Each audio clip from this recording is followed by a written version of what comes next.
प्रदेश की लोकसभा सीट साधने भाजपा हर संभव प्रयास कर रही, उसी क्रम में आज जनपद में मुख्यमंत्री का आगमन हुआ, जिसमें जनपद को कुल 1885 करोड़ की 551 परियोजनाओं की सौगात मिली। इस दौरान जनपद के बीएसए ग्राउंड में आयोजित मुख्यमंत्री योगी ने पूर्ण योजनाओं का लोकार्पण और नई योजनाओं का बटन दबाकर शिलान्यास किया। तदनुसार योगी ने जनसभा को संबोधित किया और भाजपा लोकसभा प्रत्याशी वर्तमान डुमरियागंज सांसद जगदम्बिका पाल के पक्ष में वोट मांगा। योगी ने अपने संबोधन में पूर्ववर्ती सपा, बसपा व कांग्रेस सरकारों पर प्रहार करते हुए उत्तर प्रदेश को बीमारू राज्य बनाने का जिम्मेदार ठहराया। इस दौरान इंसेफ्लाइटिस जैसी जानलेवा गंभीर बीमारी का जिक्र करते हुए कहा कि भाजपा सरकार में हमने बीमारी को जड़ से खत्म कर दिया, साथ ही मच्छर और माफियाओं दोनों को साफ करने का काम किया है।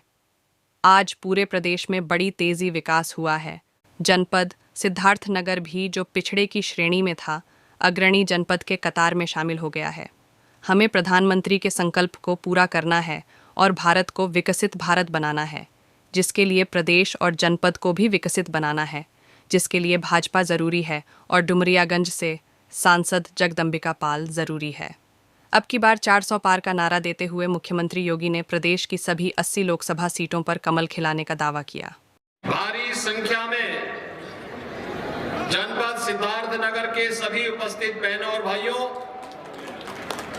होली के पूर्व लगभग 1900 करोड़ रुपए की इन परियोजनाओं के लिए मैं आप सभी सिद्धार्थनगर वासियों को हृदय से बधाई देता हूं। बहनों और भाइयों, सिद्धार्थनगर जनपद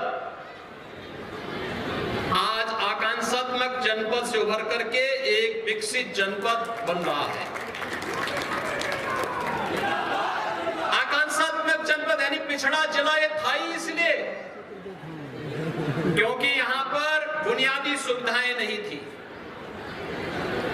शासन की गरीब कल्याणकारी योजनाओं का लाभ किसी गरीब को नहीं मिल पाता था। शिक्षा और स्वास्थ्य में पिछड़ा था, रोजगार नहीं था, कृषि और जल संसाधन की स्थिति अत्यंत खराब थी, उद्योग धंधे ना के बराबर थे और एक तरफ माफिया गरीब के हक को हड़पता था और दूसरी तरफ मच्छर यहां के नौजवानी को बचपन में ही निकल जाता था। इंसेफ्लाइटिस से सबसे अधिक पीड़ित कोई जनपद था, उनमें से सिद्धार्थनगर जनपद भी एक था। मैंने अपनी आंखों से पिछले 30 वर्ष के अंदर हजारों बच्चों को इंसेफ्लाइटिस की महामारी से काल कलवित होते हुए देखा है। और बहनों भाइयों, आज जब हम लोग आज कह सकते हैं कि सिद्धार्थनगर जनपद अब इंसेफ्लाइटिस से मुक्त हुआ, बीमारी समाप्त हुई, इसके बहुत सारे कारण हैं। हमने मच्छर भी समाप्त किया, माफिया भी समाप्त किया, और जब मच्छर और माफिया समाप्त होता है तो बीमारी भी समाप्त होती है और बीमारू राज्य की श्रेणी से, बीमारू जनपद की श्रेणी से उभर करके, आकांक्षात्मक जनपद की श्रेणी से उभर करके आपका जनपद भी विकसित जनपदों की श्रेणी में आकर के खड़ा हो चुका है। माधव बाबू के नाम पर स्थापित माधव प्रसाद त्रिपाठी मेडिकल कॉलेज सिद्धार्थनगर की एक नई पहचान बन रहा है।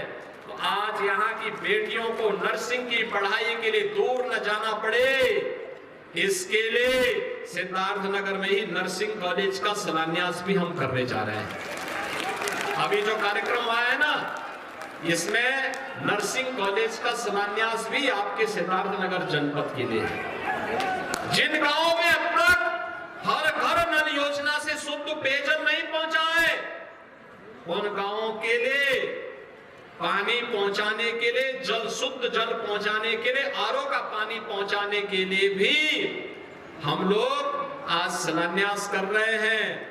और जहां कनेक्टिविटी से नहीं जुड़ पाया हो, उन गांवों को कनेक्टिविटी के साथ जोड़ने के लिए आए हैं। अब मुझे बताओ, होली के पहले 1900 करोड़ रुपए का उपहार एक बार फिर से सिद्धार्थनगर जनपद वासियों को प्राप्त हो रहा है। इसके लिए बधाई, आप सबको बधाई, पूरे सिद्धार्थ